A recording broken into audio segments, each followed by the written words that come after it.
everyone, welcome back to Gab's Collection. Today we will be unboxing another vintage Kenner Star Wars set. This time it's Sy Snootles and the Max Rebo Band. Rebo's got the beat, and the band plays on. You can relive it all with Kenner's Star Wars Return of the Jedi Collection. Introducing Sy Snootles and the Rebo Band. Jabba the Hutt action playset sold separately. Play it again, Sy. Starring Sy Snootles, Droopy McCool on clarinet, Max Rebo on organ. Ribbit, Rebo. Dance, Droopy. It's your last solo, Snootles. Whoa. New Sy Snootles and the Rebo Band. So let's get that opened up. Alright, let's start with Droopy McCool. So Droopy McCool is the flute player of the band, and he has that very droopy face, hence the name. Now the flute, I'm going to try to take it out of his hand. Now I assume that this flute is original because the seller didn't say anything about reproductions in this set, so I'll just assume that's original, although I don't really have a way of knowing if that's repro or original, but honestly I don't really care about that too much. And the flute just clicks into his hands, and once it's in there, it's really hard to remove. So that's good. So it doesn't fall out of his hands, doesn't get lost easily. And the mouthpiece of the flute fits perfectly into his mouth. So that there. He has 4 points of articulation, so his arms move up and down, although you wouldn't really be moving them that much because of that flute, and his legs move up and down like that at an angle. So his legs would sort of be spread out like that if he were sitting. Just stand him there. Now let's move on to Sy Snootles. So this is Sy Snootles. Obviously it's the original design for Sy Snootles because this was released in the 80s, so it was released at the time that Return of the Jedi was released. So it's that original puppet design. She's got a lot of painted spots, which are painted quite well, so they look quite in keeping with her character. The color of the spots is a nice color. And if you look at that face, that's a really detailed face, and it's a really good likeness of the character as well. Same with Droopy McCool, but I think Sy Snootles has more detail, has more small wrinkles and small bumps and all that. And the paintwork on the face is pretty clean, so it's all good. And she's also got that feather on top of her head, which she doesn't have in the special edition. So that's something that the special edition Sy Snootles is missing. Now Sy Snootles has 4 points of articulation as well, so obviously she wouldn't have any head movement like Droopy McCool. Her arms move up and down, and her legs move up and down as well, although it's a bit difficult to get in there because of that loincloth piece. So the loincloth is a flexible rubbery material, and the rest of her body is soft as well. Her legs feel quite flexible, although I'd be afraid to bend them too far in case they snap, so be careful with that anyway. And the feather part is also a flexible rubbery material. This is Sy's microphone. And the seller did say on the eBay listing that there was a crack in the microphone, so it's missing a small portion at the base, but that can be easily fixed, although you don't really need to fix it. I don't really see it as an essential thing to fix, so I might just leave that as is. So that's a pretty basic microphone design. And Droopy McCool is supposed to have his own microphone. And this set did not come with that, but that's fine. Might find one later on, but if I don't, then it's not really the end of the world for me. This set also came with a figure stand, so this clear acrylic stand, and that is meant for Sy because she is a more precarious figure to stand up, I guess, but in the listing the seller put Sy Snootles on the stand. Yeah. Now, Sy Snootles is also known as Miss Snooty, apparently, by the people who made the film. And last but not least, we have Max Rebo, and he comes with his keyboard. Now, it's really difficult, apparently, to find a Max Rebo that doesn't have faded arms, legs, and head. So this one does have the faded arms, legs, and head. When he came out originally, his whole body was this shade of blue, But now, because of age and wear, for some reason, the head, arms, and legs almost always fade to this light grayish color. But for some reason, the torso stays the right color, so I guess it was a different type of plastic. Yes, it certainly feels like a different type of plastic, so that would explain it. Now, Max Rebo has 5 points of articulation, and the other two only have 4. So Max Rebo's head turns like that. His arms move up and down. His legs swivel like that, so they move sideways as well. So if he were sitting down his legs would be spread in that way, just like Droopy McCool. I was really surprised by this keyboard. I didn't really pay close attention to it in the listing. I just wanted to know that it was there when I bought it because I wanted Max Rebo to be able to sit in it. But I didn't pay attention to all the detail in this keyboard. So there is a lot of detail.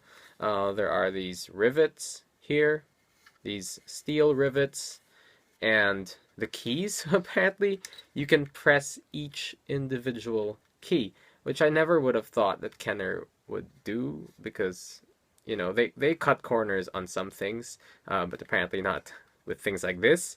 So yes, you can press each individual key if you'd like to. And it's got these things as well, whatever they are, which are painted in a gold paint. This is probably a control panel. I wouldn't be able to know for sure.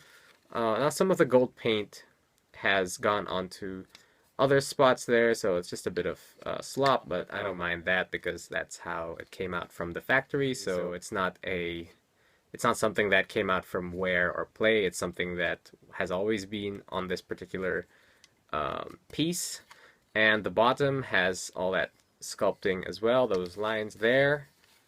And yeah, it's just overall a very detailed piece, and it's something that I would expect Hasbro to make in the present day. So considering that this was made in the 80s, I'm quite surprised with the level of detail on this piece. And now Max Rebo himself has a lot of little wrinkles, he has a lot of little bumps, a lot of sculpted detail overall. So I'll show you some photos to show those wrinkles up close. This is a pretty spot-on likeness. This is exactly what he looked like in the film. Droopy McCool as well. Sy Snootles or Miss Snooty. These are exactly how they looked in the film. And it kind of showed, I guess, how Kenner kept improving their product. Like when they first came out with the first 12 figures, the likenesses were a bit so-so. The likenesses were really hit or miss. Sometimes they were really far off. Sometimes they kind of looked like the characters.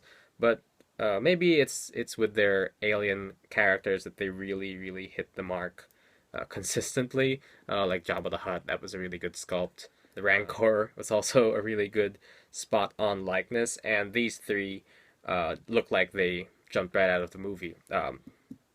Except for Max Rebo's fading, but that's not really how Kenner intended it, so I wouldn't count that against them. Now, yeah, obviously Max Rebo's legs are less faded than his arms and head, but they are still faded, so that's fine. I do have this plan to sort of dye this figure. I saw a video by Toy Poloi, of course, and one other person, but I think that other person painted it. But Toy Poloi used RIT dye to dye his Max Rebo, and using the RIT dye, he was able to get it all to one blue color, which was a pretty good match to this original. So I bought a pack of RIT dye in teal, which is exactly the same color that Toy Poloi used, and at a later date, I will try to dye this to get it to the right color, I think. So if I'm brave enough, I will try to dye it to get it to the original color.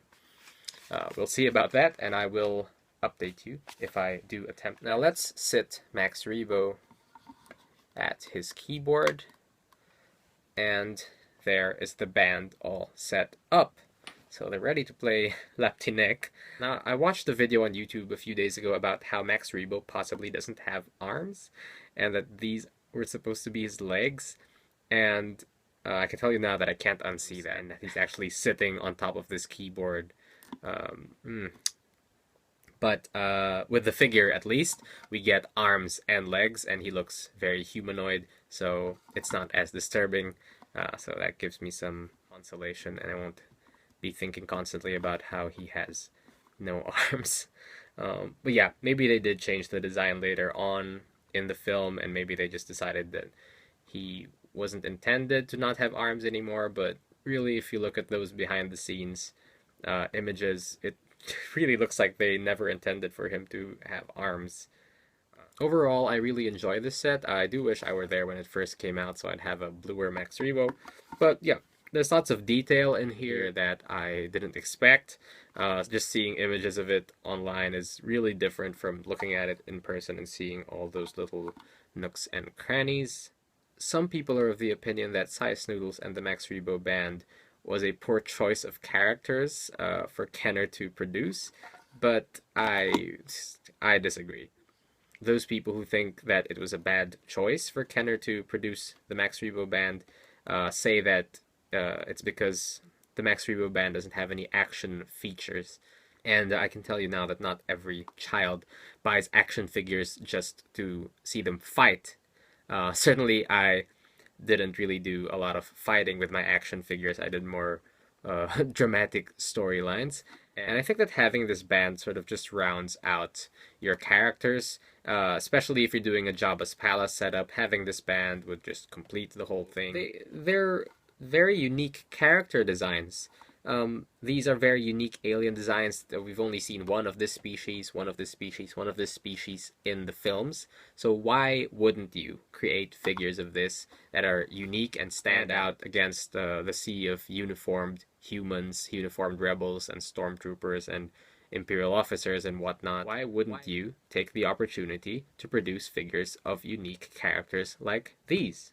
So I don't really get the idea that it was a mistake to produce this set. I don't get it.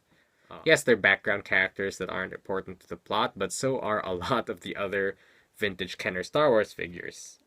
So I don't know. Maybe it's because of my fascination with creature design and puppetry that I really like these figures. But yeah, I can accept that it's not for everyone. But as for me, I enjoy this set. I will enjoy handling this set. Trying to dye this a darker blue, I'm going to enjoy that. Just for now, I'm going to put them on my shelf beside my Jabba the Hutt playset, and it'll really make everything come together, I think. Thank you all for sticking with me through that video. Let me know what your thoughts are on Sy Snootles and the Max Rebo Band. As characters and as figures, do you think it was a good idea for Kenner to choose these characters to make figures of? Do you have these figures? Have you tried Toy Polloi method of using RIT dye to dye your Max Rebo blue? Let me know in the comments down below, and do consider subscribing if you want to see more of my vintage Star Wars stuff and my other toys as well.